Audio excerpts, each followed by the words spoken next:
Здравейте. Карина съм аз. Карина Росен Иванова. Да. Защо Росен? Защото нашите така са решили да ме кръстят Росен. Всеки ме пита, как така Росен? Росен. Не си ли Росенова? Не съм Росенова, Росен съм. Oh baby, baby, how was I supposed to know that something wasn't right here? Oh baby, baby, I shouldn't have let you go.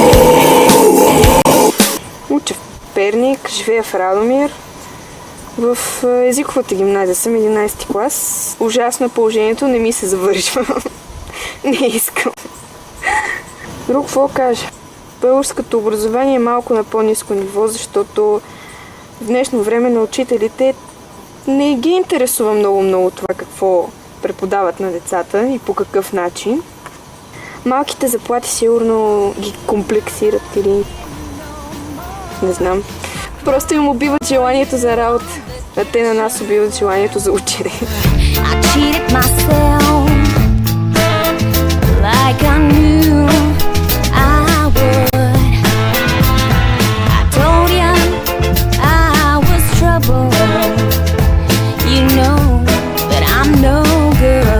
Простотите си ги върша нон-стоп, най-обикновен човек съм си. Само, че не съм чалгарка. Анти-чалга. Мир и любов, мир и любов, мир и любов, мир и любов. На 17 години съм, тази година навършвам 18, което означава, че съм пълнолетна.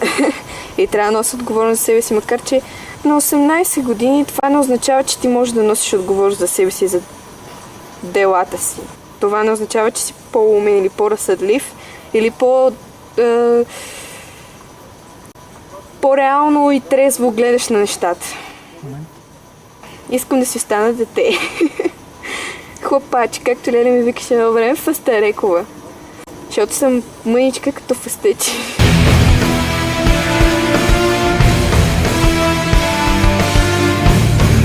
Против чалгата съм, защото младото поколение гледат от чалгарките.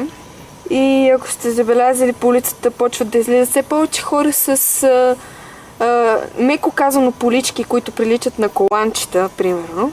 Може да имаш кембе и да има целулит, мъзнинки, обаче на нея да им пука. Важното е да се облече, примерно, като Анелия, като Гергана, като не знам си коя друга долнопробна чалгарка. И затова хора, не дейте да слушате чалга. Не, това влияе.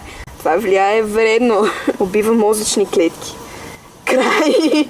Финито! До тук край. Слушайте и други музики, не е само чалга, а без чалга, без.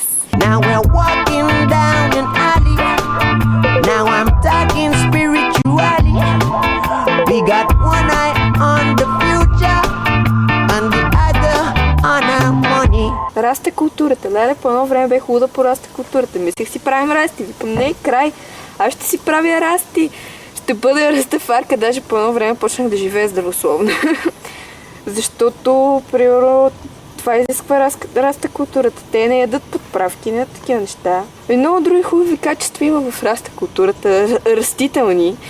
Обаче се отказах от растите. Реших, че много ще ме сърби главата, докато не трябва да си мия косата с шампуан.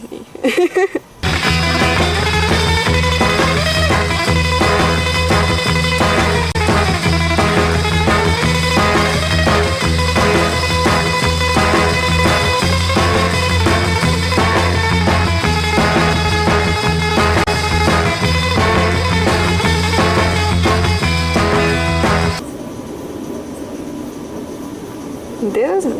Аз не правя такива неща.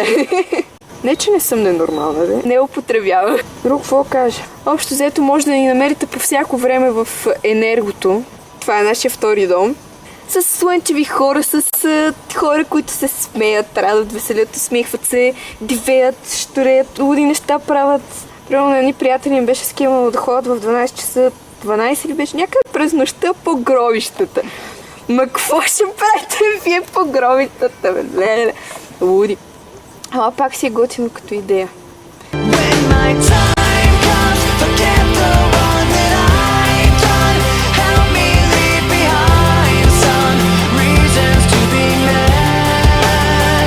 отивам на екскурзия на Седемте Рилски езера. И на една полянка, която е само с едни такива бели глухарчета и в далечината се вижда едно водопадче. Толкова хубаво, толкова красиво и на средата на поляната едно пластмасово шише. Какво е това? Мама им дева на сенадурите прости, където си фърлят бокуците навсекъде. Това да не е... Планетата не е кошче с бокук. Щяхме да правим клипче с бокуците на Радомир. Зимата ние сме тръгнали. Психопатките зимата с моят фотоапарат ще снимаме бокуците в Радомир. Но то нямаше сняг. И се виждаха. Обаче то някакъв студ, някакви ветрове ужасни. И както си държах фотоапарата, така ми замръзна пръста на такава позиция.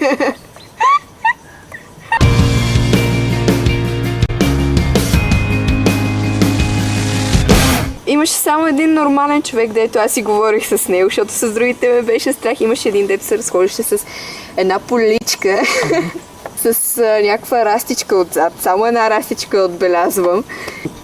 И му виках Хара Кришна. Беше много забавен. Всички, цялата хижа си ляга да спи. Аз и един хижар, който се казва Павел, седим отпред на една пейка, зъзнеме то, умирам от студ, обаче зъзнеме и пиеме бира. И с цялата си олигофрения пееме песни на черно фередже от сорта на и работя, почивам и спя. Аз не правя такива неща. С боси чорапи на сухи крака. Ти ще ми ги переш, а ще сране. Аз не правя такива неща. По-добро време гледам някакви хора се събират се на кръгче, бе. И долавим една такава благоухайна миризма. И то Хара Кришна идва при мен и вика: искаш ли? Само някой го поглежда така, шало, бега от тук. Аз такива неща не правя.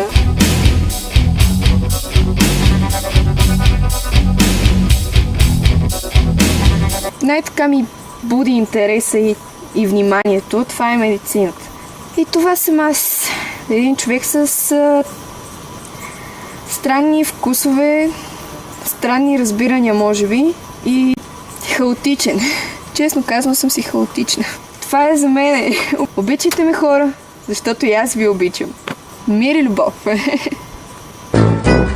Carovalena pucela, ode orifusu i čudela, deva sa čarole, buba malu vojte,